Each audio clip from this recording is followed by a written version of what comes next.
Let's talk about some key strategies for understanding academic lectures effectively.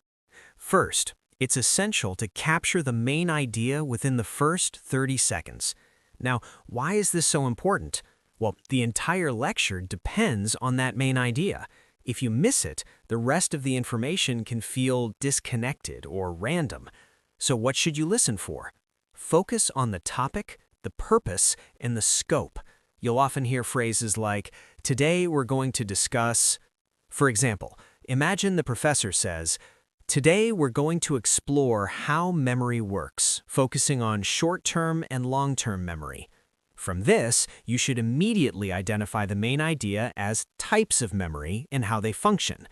And in a TOEFL question like, "What is the lecture mainly about?" the correct answer would be memory systems, specifically short-term and long-term. So here's the key tip. Don't wait. Decide the topic within the first few sentences. Next, let's move on to following the lecture structure. Professors usually organize their lectures in clear, predictable patterns, and TOEFL tests whether you can recognize them. Common structures include lists like first, second, third, cause and effect, or theory followed by examples. For instance, a professor might say, "First, let's examine natural causes of climate change. Then we'll look at human influences." This tells you the lecture is organized by comparing two types of causes, natural and human. Your notes might look something like, climate change, natural, human. So if the question asks, how is the lecture organized, the answer would be by comparing natural and human causes. So here's a helpful mindset.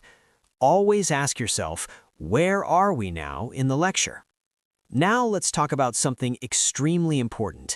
Examples. Examples are actually where most TOEFL questions come from, not the abstract theory.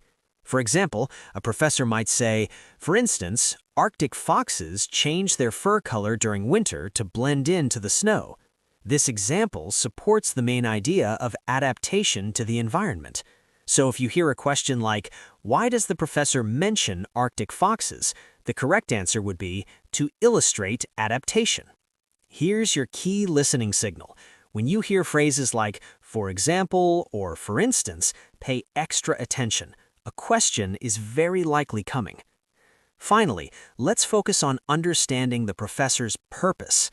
TOEFL doesn't just test what is being said, it tests why it's being said. Professors typically speak with specific functions in mind, such as explaining, clarifying, giving examples, contrasting ideas, or correcting misconceptions. For example, in other words, the theory suggests that animals behave based on instinct, not learning. Here, the professor is clarifying or restating the idea. Or consider, however, recent studies show the opposite. This signals a contrast. And if you hear, many people think this process is random, but it's actually highly structured, the professor is correcting a misconception. So if the TOEFL asks, why does the professor say this? Your answer should focus on the function, such as to clarify, contrast, or correct.